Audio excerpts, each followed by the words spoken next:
Halo, apa kabar pemirsa? Bertemu lagi bersama saya Ayu Rahmawati dalam Warta Parlamentaria. Kami sudah menyiapkan beragam informasi seputar kinerja dan juga kegiatan dari anggota DPR RI. Dan pemirsa, inilah Warta Parlamentaria selengkapnya.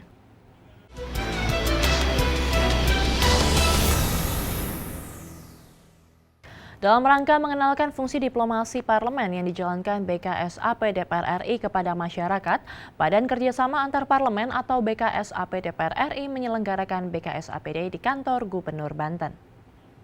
Usai memimpin pertemuan tim kunjungan kerja BKSAP DPR RI dengan Gubernur Banten yang diwakili jajarannya serta perwakilan mahasiswa di Kota Serang, Banten, Wakil Ketua BKSAP DPR RI Mardani menjelaskan, kunjungan ini dimaksudkan untuk mendekatkan hubungan BKSAP DPR RI dengan masyarakat, serta mensosialisasikan kinerja BKSAP DPR RI dalam melakukan diplomasi dengan parlemen-parlemen dunia. Kita banyak melakukan diplomasi keluar, sementara fungsi kita sebagai legislatif sebenarnya jembatan. Jadi bersyukur tadi mereka menyatakan semua baru kenal BKSAP dan betapa strategisnya BKSAP. Nah, yang kedua kita jelaskan apa saja yang sudah kita kerjakan di BKSAP dalam rangka mendukung diplomasi pemerintah melalui second track diplomasi atau diplomasi parlemen. Lebih lanjut, Mardani mengatakan, nantinya BKSAP DPR RI juga akan mendorong forum parlemen dunia untuk mengadopsi kesepakatan-kesepakatan bersama dalam memajukan potensi perekonomian lokal, salah satunya yang terdapat di Provinsi Banten. Wisata religiusnya besar, wisata alamnya besar, wisata kuliner besar, akar intelektualnya bagus, tena memang kita harus lebih menyambungkan antara potensi Banten dengan pemerintah pusat. Dari Provinsi Banten, Afi TVR Parlemen melaporkan. Badan Keahlian Sekretariat Jenderal DPR RI menandatangani nota kesepahaman kerjasama dengan Universitas Sultan Ageng Tirtayasa. Harapannya universitas dapat membantu sebagai sumber akademik yang saintifik dan valid bagi Badan Keahlian DPR RI dalam melaksanakan tugas keahlian.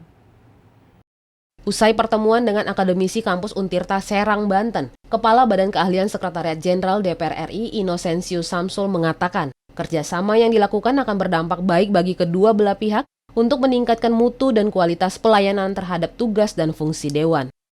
Pembuatan naskah akademik, penelitian, ataupun dukungan keahlian lainnya untuk Dewan itu kita berharap juga bisa di-backup atau bisa mendapatkan resources yang kuat dari universitas ya, termasuk Sultan Ageng Tirtayasa ini. Inocensius Samsul menjelaskan, padatnya permintaan penyusunan RUU menjadi salah satu penyebab dilakukannya kerjasama atau MOU dengan sejumlah universitas. Untuk itu, kerjasama pada level teknokratik dengan universitas diharapkan bisa membantu proses pengumpulan bahan naskah akademik dalam penyusunan undang-undang.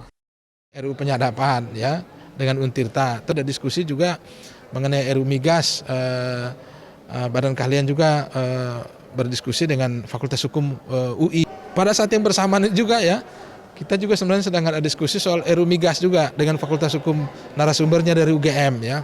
Jadi kita mencoba untuk menjaring berbagai masukan itu. Dari Provinsi Banten, Panji TVR Parlemen melaporkan. Pemirsa, adanya wacana lockdown Pulau Jawa demi mengantisipasi sebaran COVID-19 yang terus mengalami lonjakan, pimpinan DPR RI menilai wacana ini perlu dipikirkan secara serius dan tidak tergesa-gesa.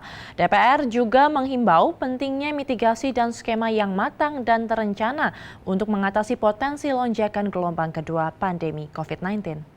Ditemui di Gedung Nusantara 3 Senayan, Jakarta baru-baru ini, Wakil Ketua DPR RI Sufmi Dasko mengatakan, wacana lockdown Pulau Jawa harus dipikirkan dengan pertimbangan yang matang. Tidak hanya itu, upaya pencegahan lonjakan penyebaran virus COVID-19 juga harus jelas.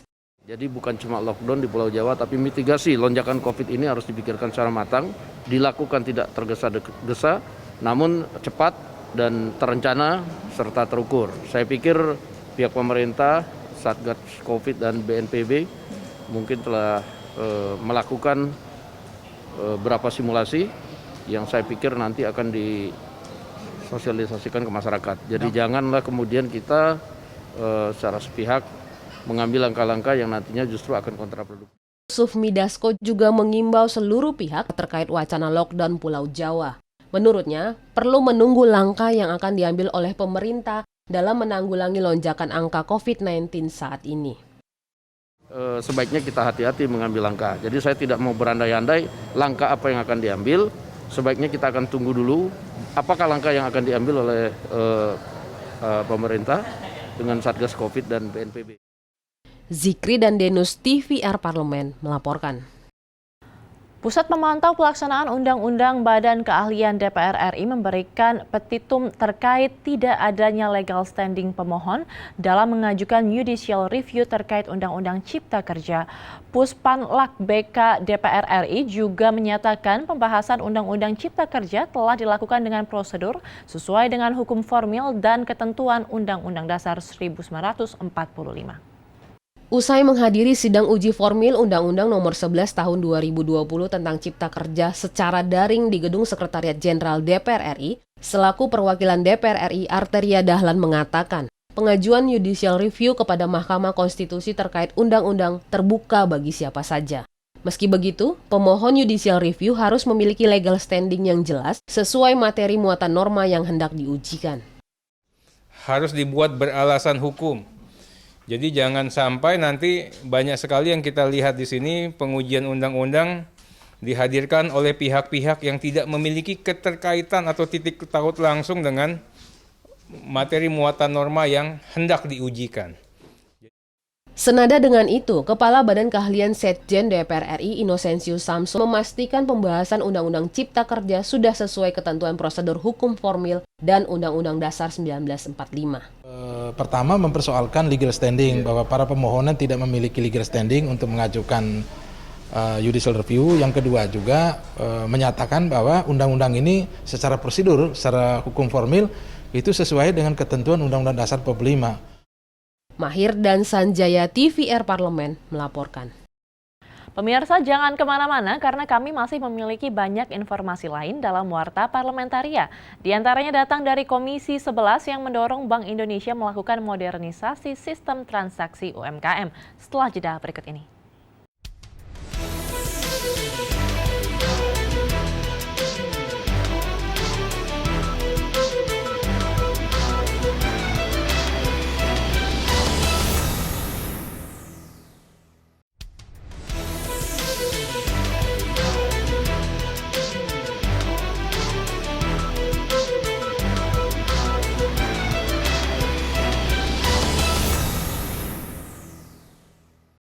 Komisi 11 DPR RI mendorong Bank Indonesia melakukan modernisasi transaksi bagi pelaku UMKM agar mereka memiliki akses terhadap berbagai fasilitas pembiayaan.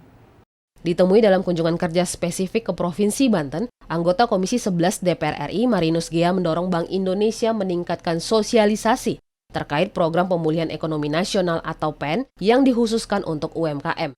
Seringkali KUR itu yang tadinya tujuannya untuk mendorong pertumbuhan ekonomi masyarakat, membantu masyarakat yang ekonominya rendah gitu ya, tapi dinikmati oleh masyarakat-masyarakat yang level ekonominya sudah tidak lagi seharusnya menikmati KUR. Sementara anggota Komisi 11 DPR RI Kamru Samad mendorong pemerintah daerah lebih gencar lagi melakukan sosialisasi kredit usaha rakyat atau KUR karena syarat pengajuan KUR saat ini sangat mudah dan bunganya sangat rendah.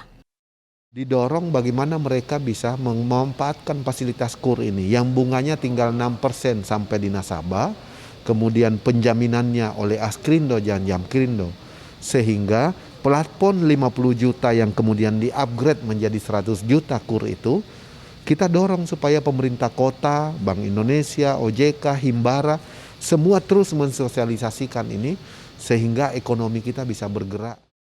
Selama ini UMKM menjadi tulang punggung perekonomian Indonesia, mampu menyerap pengangguran yang besar dan berkontribusi maksimal terhadap produk domestik bruto.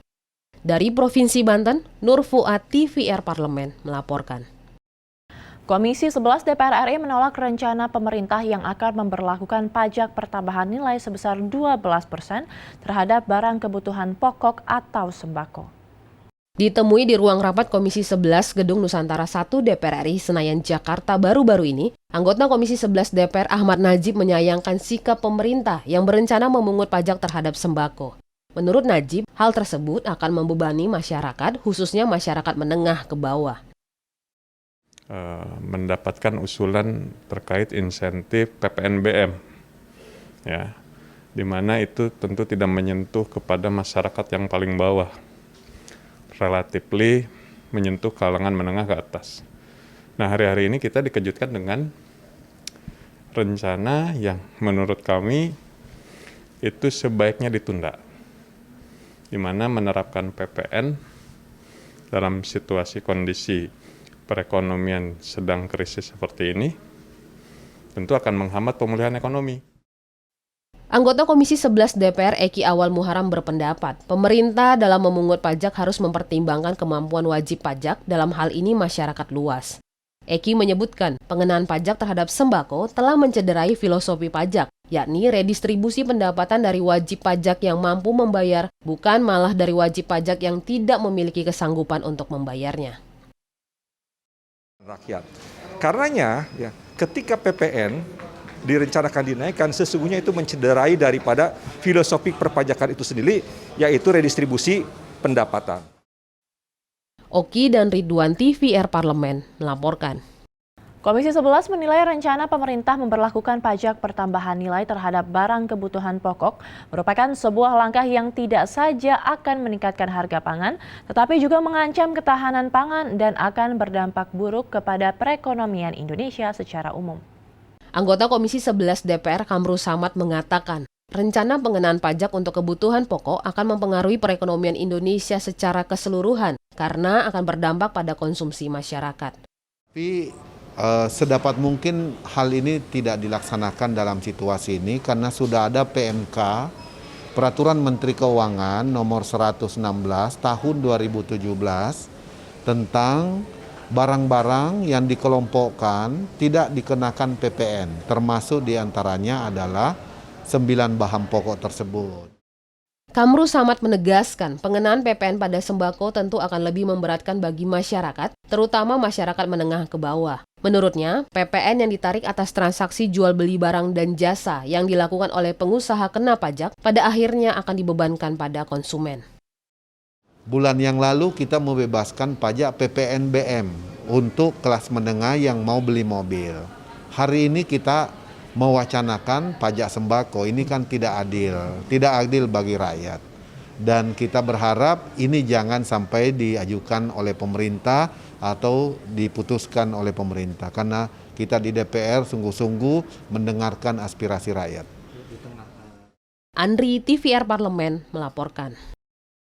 Pemirsa, kami masih memiliki banyak informasi lain dalam Warta Parlamentaria. Tetaplah bersama kami.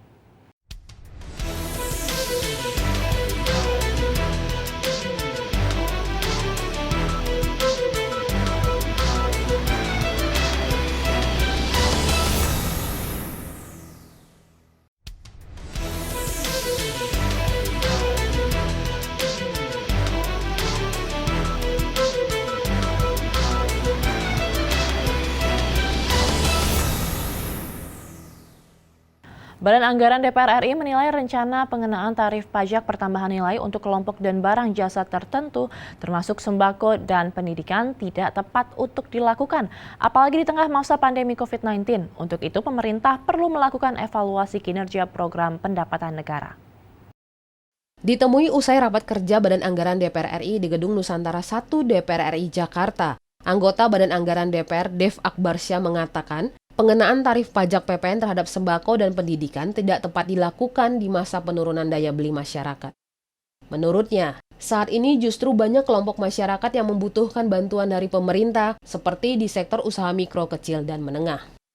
Jangan sampai karena ingin mengenai satu objek yang tinggi, akan tapi kenanya ke yang lain gitu loh. Jadi jangan sampai tidak tepat sasaran, akhirnya jadi masyarakat yang luas secara yang menjadi sengsara. Karena kalau mengingat kalau daging impor kan juga banyak daging impor digunakan oleh masyarakat umum kan. Jadi ya ini harus dijelaskan definisinya. Anggota Banggar DPR RI Nasir Jamil menegaskan menolak rencana pengenaan pajak terhadap sembako dan sektor pendidikan. Nasir meminta pemerintah mencari sumber-sumber pendapatan negara yang baru untuk mengatasi defisit anggaran negara yang semakin tinggi. Tentu saja kami menolak wacana ini, ya, dan mudah-mudahan tidak bisa direalisasikan. Karena apa? Karena semangat konstitusi kita itu adalah mencerdaskan kehidupan bangsa dan mensejahterakan kehidupan umum. Hilman dan Edo TVR Parlemen melaporkan. Mengantisipasi tingginya kasus aktif COVID-19 di Jakarta, Wakil Ketua DPR RI Sufmi Dasko Ahmad mendesak pemerintah memfungsikan asrama haji Pondok Gede menjadi tempat isolasi sementara pasien COVID-19. Usulan tersebut disampaikan dengan harapan pasien COVID-19 dapat tertangani, lantaran dalam beberapa waktu belakangan angka penularan COVID-19 meningkat drastis. Wakil Ketua DPR RI Sufmi Dasko Ahmad mengatakan, pemerintah perlu mengkaji usulan dari sejumlah pihak sebagai opsi alternatif menekan laju penyebaran COVID-19. Sufmi Dasko menekankan langkah-langkah yang diambil pemerintah saat ini harus sepenuhnya mengutamakan kepentingan dan keselamatan masyarakat. Ada pendapat masyarakat, pendapat pakar, salah satu gagasan yang mungkin perlu dikaji untuk menjadi salah satu opsi dalam menekan laju COVID-19. Karena yang paling penting, pemerintah harus mengambil langkah-langkah yang mengutamakan keselamatan masyarakat. Menurut Sufmi Dasko, penanganan pasien COVID-19 di asrama haji dapat dikoordinir langsung oleh pemerintah melalui Kementerian Agama dan pengurus Rumah Sakit Haji Pondok Gede. Dasko menambahkan usulan ini disampaikan untuk merespon pemerintah yang berencana menambah tempat isolasi apabila Rumah Sakit Darurat Wisma Atlet Kemayoran dan sejumlah rumah sakit lain tidak lagi mampu menangani pasien COVID-19. Untuk menampung yang tidak tertampung ini, saya usulkan memang asrama haji Pondok Gede yang memang kapasitasnya memenuhi persyaratan dan dia ada di bawah rumah sakit haji, dan tentunya lebih baik yang dikoordinir oleh pemerintah pusat supaya kemudian segala sesuatunya bisa berjalan dengan lebih lancar. Zikri dan Yaserto Denus TVR Parlemen melaporkan. Dan pemirsa, demikianlah beragam informasi lain seputar aktivitas DPR RI yang sudah kami susun dalam Warta Parlamentaria. Saya Ayu Rahmawati beserta kerabat kerja yang bertugas undur diri. Terima kasih atas perhatian Anda. Sampai jumpa.